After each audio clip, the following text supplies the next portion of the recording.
प्रणाम श्रोताओं, स्वागत है आपका देवशल्य फैक्ट्स में। तो आज हम जानेंगे कबीरदास और एक वेश्या के विषय में। जी हाँ, तो चलिए देखते हैं। भगवान अपने भक्तों से बहुत प्रेम करते हैं। भगवान ने गीता में भी कहा है कि जो मुझे याद करता है मैं भी उसे याद करता हूँ। एक समय की बात है, कबीरदास की कुटिया के पास एक वेश्या ने अपना कोठा बना लिया। एक ओर तो कबीरदास जो दिन भर भगवान का नाम कीर्तन करते हैं और दूसरी ओर वह वेश्या जिसके घर में नाच गाना होता रहता है।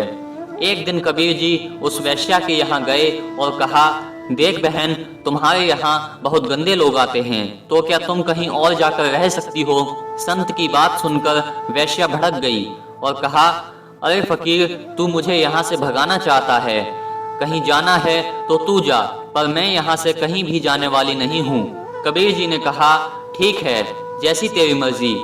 कबीरदास जी अपनी कुटिया में वापस आ गए और फिर से अपने भजन कीर्तन में लग गए। जब कबीर जी के कानों में उस वेश्या के घुंघरू की झनकार और कोठे पर आए लोगों के गंदे गंदे शब्द सुनाई पड़ते हैं, तो कबीर जी अपने भजन कीर्तन को और तेज आवाज में करने लगते हैं। भजन कीर्तन का ऐसा प्रभाव हुआ कि जो लोग उस वेश्या के कोठे पर आते जाते थे, वो अब कबीर जी के पास बैठकर सत्संग सुनते और कीर्तन करते। वेश्या ने देखा कि ये फकीर तो जादूगर है, इसने मेरा सारा धंधा चौपट कर दिया। अब तो वे सब लोग उस फकीर के साथ ही भजनों की महफिल जमाए बैठे हैं। वेश्या ने क्रोधित होकर अपने यारों से कहा कि तुम इस फकीर जादूगर की कुटिया जला दो ताकि ये यहाँ से चला जाए। वेश्या के आदेश पर उसके यारों ने संत कबीर की कुटिया में आग लगा दी। कुटिया को जलती देख संत कबीरदास बोले, वाह मेरे मालिक, अब तो तू भी यही चाहता है कि मैं यहाँ से चला जाऊं। प्रभु, जब आपका आदेश है तो जाना ही पड़ेगा। संत कबीर जाने ही वाले थे कि भगवान से देखा नहीं गया। उसी समय भगवान ने ऐसी तूफानी हवा चलाई कि कबीर जी की कुटिया की आग तो बुझ गई और उस आग ने वेश्या के कोठे को पकड़ लिया। वेश्या के देखते ही देखते उसका कोठा जल गया। वो चीखती चिल्लाती हुई कबीर जी के पास आकर कहने लगी, अरे कबीर जादूगर, देख मेरा सुंदर कोठा किस प्रकार जल रहा है। मेरे सुंदर पर्दे जल रहे हैं, वे लहराते हुए झूमर टूट रहे हैं। हे जादूगर, तू कुछ करता क्यों नहीं? कबीर जी को जब अपनी ही झोपड़ी की फिक्र नहीं थी तो किसी के कोठे से उनको क्या लेना देना। कबीर जी खड़े खड़े हंसने लगे। कबीर जी की हंसी देख वेश्या क्रोधित होकर आसपास के लोगों से बोली, देखो इस जादूगर ने मेरे कोठे में आग लगा दी।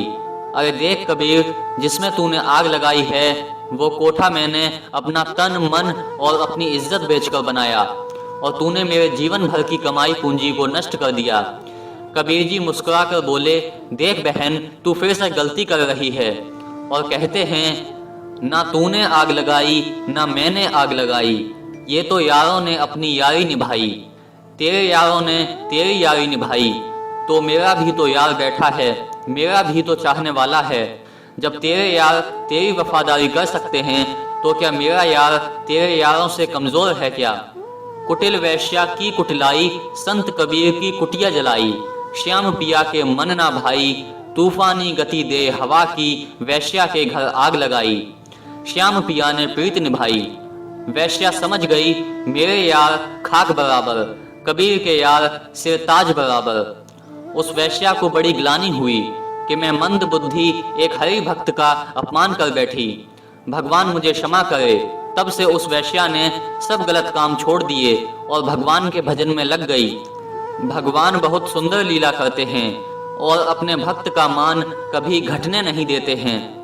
इसलिए भगवान कहते हैं कि जहां मेरा भक्त पैर रखता है उसके पैर रखने से पहले मैं अपना हाथ रख देता हूँ। मैं अपने भक्त का साथ कभी नहीं छोड़ता हूँ, हमेशा उसके साथ रहता हूँ। भक्त हमारे पग धरे तहां धरूं मैं हाथ, सदा संग फिरूं डोलूं कभी न छोड़ूं साथ।